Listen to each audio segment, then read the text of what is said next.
So we've seen the definitions and lots of examples for both metric spaces and normed spaces.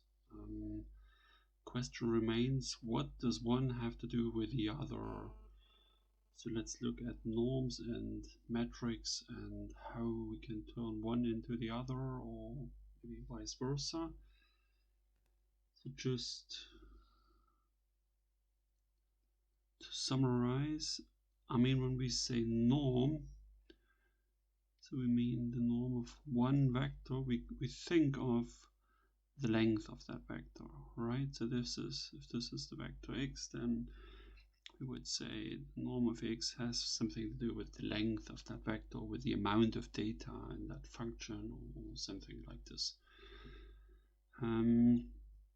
Whereas when we say metric d of x and y, then we think of 2 points x and y in a metric space and their distance one from another,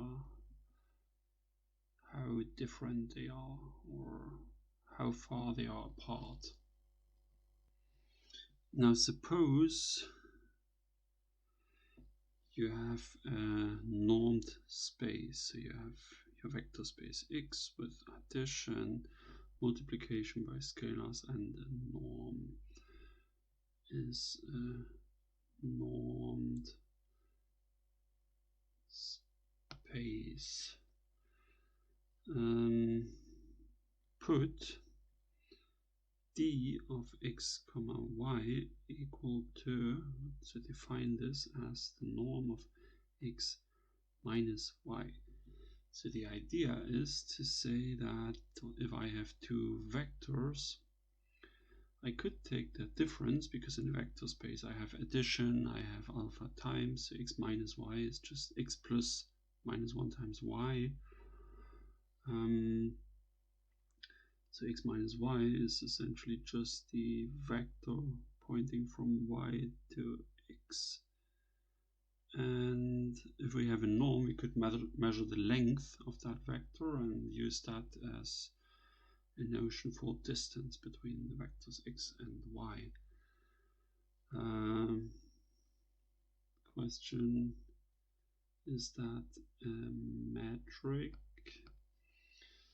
And the answer is yes. It's called the induced metric, or the metric that is induced by this particular norm. And of course it remains to show that it is indeed subject to the metric axioms. Do you still remember them? So first of all, we need to check that the distance of 2 points is 0 if and only if the 2 points are equal. So we get 0 for d of x and y, which is norm of x minus y, if and only if x minus y is 0, and that is by norm axiom number 1, right? Because it's a norm, I have the corresponding axiom number 1, and that says the norm of something is 0 if and only if the something is 0. But that of course means that x equals y, so check. Axiom 2, do you still remember what that was? Well, it was symmetry. So you want to look at d of x and y and d of y comma x and check whether or not they are the same. Well, d of x and y is just the norm of x minus y, and now you want to connect this to d of y comma x, which is the norm of y minus x. And you can see the trick, right? So you can write this as norm of -1 times y minus x, and then use the norm axiom that says you can get the -1 out as modulus of -1, which is just 1, and there you are. So check.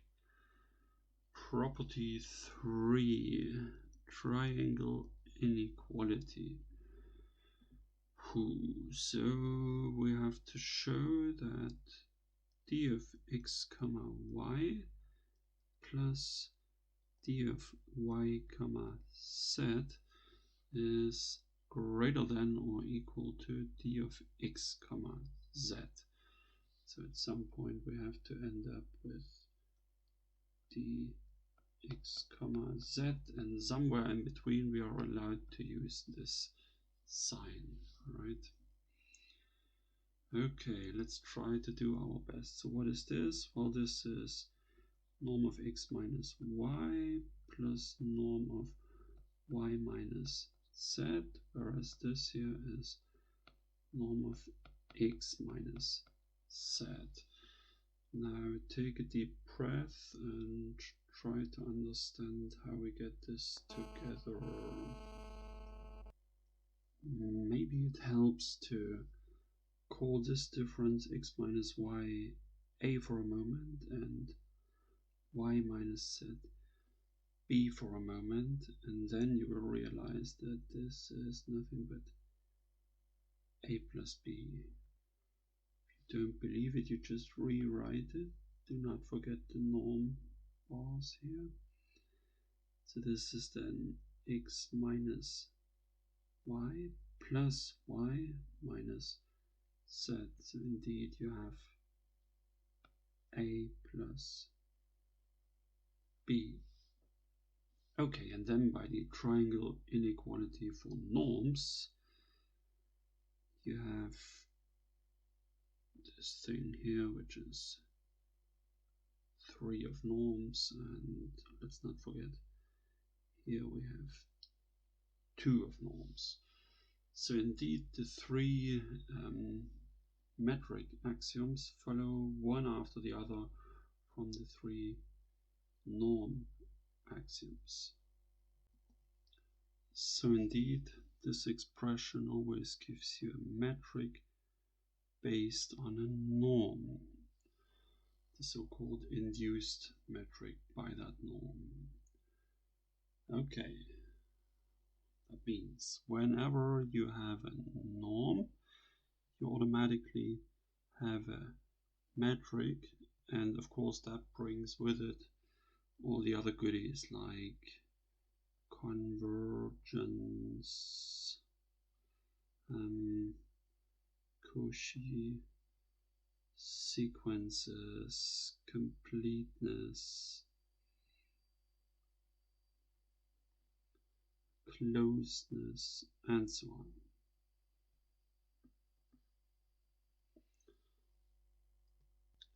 So if we had to draw like a Venn diagram for the family of all metric spaces, let's say,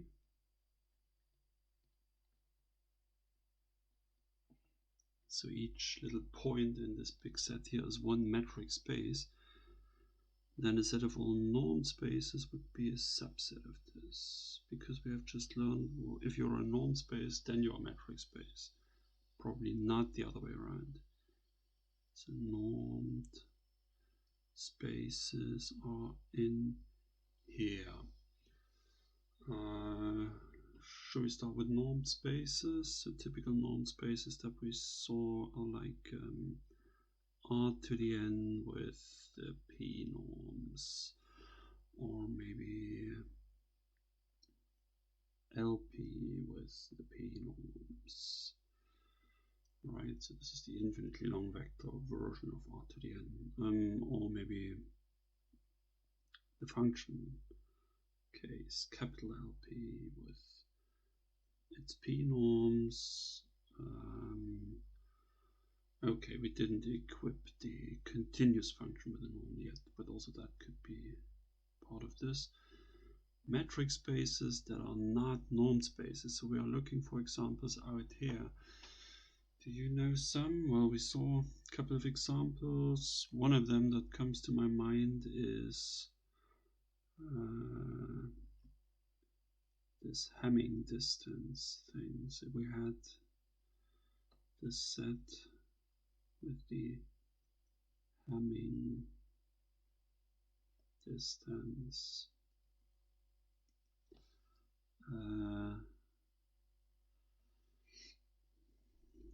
Well, why is it not a normed space? Well, this is not even a vector space here. At least not over the real or complex numbers, so we do not count this as a vector space, so it would not fit into this setting of normed spaces. What else could we say? Well, also R2 with the French railroad metric is not a normed space. R2 is a perfectly good vector space, but what is wrong here? Well, if you want to be a metric space that comes from a normed space, then your metric d of x and y should be a function of x minus y, right? Which is not the case in the French railroad metric. Remember that if this is Paris and this is x and this is y, then the distance of x and y has nothing to do with the difference vector x minus y, but rather than that it has something to do with the vectors x and y themselves. Well, other examples are arbitrary spaces with the discrete metric. Yeah, again, tried to find arguments why this is so, but it's, yeah, I'm telling you, it's not a normed space.